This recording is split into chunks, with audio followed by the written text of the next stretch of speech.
बहू और बेटी समान पारिवारिक कहानी। सास बहू की कहानी। माँ, मैं बहुत थक गई हूँ। घर संभालते संभालते यहाँ मेरी थकान किसी को नजर नहीं आती। कुछ दिन आराम करना चाहती हूँ। सोच रही हूँ कुछ दिनों के लिए अपने मायके आ जाऊँ। आते हुए अपने बच्चों को भी साथ ले आऊँगी। वे वहीं से स्कूल चले जाएंगे। आखिर एक ही शहर में ससुराल और मायका होने का कुछ तो फायदा मिला। नर्मदा ने फोन पर अपनी माँ से कहा। पार्वती जी ने दूसरी तरफ से कहा, हाँ बेटा, जब तेरी इच्छा हो आ जाना। आखिर ये तेरा भी घर है। ठीक है माँ, तो मैं कल ही आ जाऊंगी। नर्मदा खुश होकर बोली, हाँ बेटा, कल आ जाओ, मैं तुम्हारा इंतज़ार करूंगी। अभी मैं फ़ोन रखती हूँ, मुझे मंदिर भी जाना है। कमला जी ने फ़ोन रख दिया और सीधे किचन में गई। किचन में खाना बना रही बहू से बोली, अरे अनुपमा, सुनो, कल तुम्हारी ननद आ रही है। आज बाजार जाकर फल, सब्जी और मिठाइयाँ लेकर आना। बेचारी मेरी बेटी ससुराल में नौकरों की तरह काम करती है और उस पर कोई ध्यान ही नहीं देता।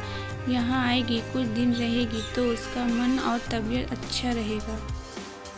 सास के मुंह से ऐसी बात सुनकर अनुपमा का चेहरा उतर गया। वह मन ही मन सोचने लगी, काश आपको मेरी थकावट भी नजर आती। मैं भी दिन रात झाड़ू पोछा, बर्तन, खाना बनाकर मार्केट जाना और हर वो काम करती हूँ। इससे हमारे परिवार वालों को कोई दिक्कत ना हो। काश आप मुझे भी ध्यान दे पाती। आपकी बेटी तो जब मन में आता है तब यहाँ आ जाती है, लेकिन मैं साल में एक बार ही अपनी माँ के पास जाती हूँ, तब भी आपको प्रॉब्लम होती। मैं भी इंसान हूँ, मेरा भी मन है, मुझे भी लगता है।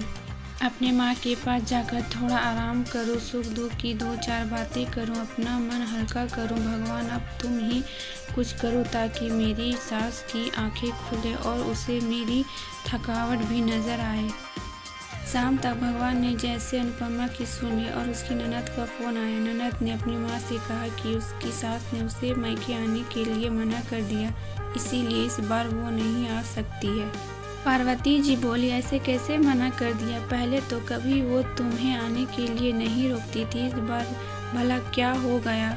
लाओ मेरी बात करवाओ उनसे, मैं समझाती हूँ। नर्मदा ने फ़ोन अपनी सास के पास दिया। पार्वती जी ने कहा, नमस्कार समधन जी, आपसे कुछ कहना था। समधन जी ने कहा, कहिए। दरअसल नर्मदा कल त्यौहार है, इसीलिए अपने मायके आना चाहती है। अगर आप उसे भेज देते तो अच्छा रहेगा।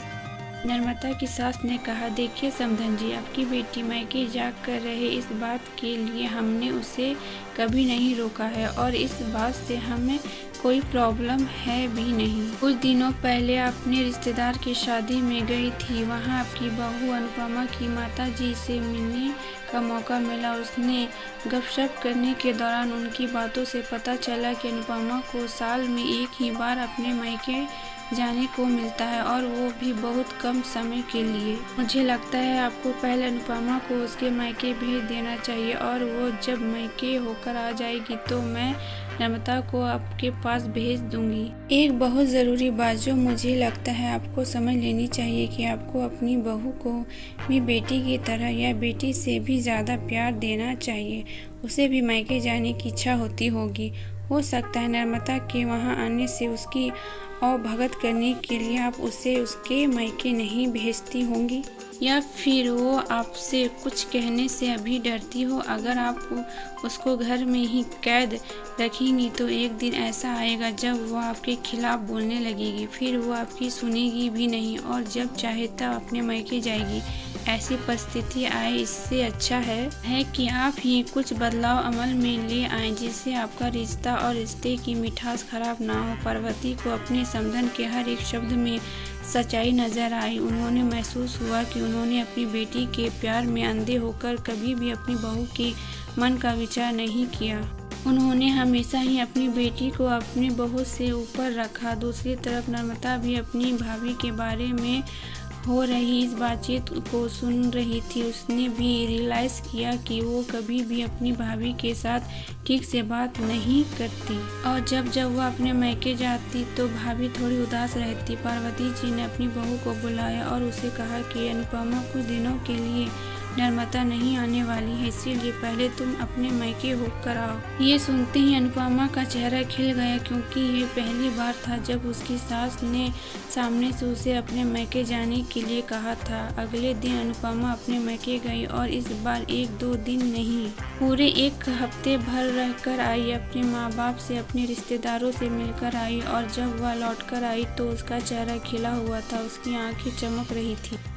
अनुपमा के आने के बाद नर्मदा भी अपने मायके आई और इस बार वो खुद सामने से अपनी भाभी से खुशी खुशी मिली और अच्छे से बात की। नर्मदा ने अपनी माँ से बात करके उन्हें भी अच्छे से समझाने में मदद की कि वो कहीं न कहीं अनुपमा के साथ गलत व्यवहार कर रहे थे। दूसरी तरफ अनुपमा अपने ससुराल वालों के बदलाव रवैये से बहुत खुश थी। अब वो खुशी खुशी सबका ध्यान रखती और हर काम प्यार से करती। वो ध्यान रखती कि कोई भी ऐसा बात या काम ना करे जिससे घर में तनाव का माहौल पैदा।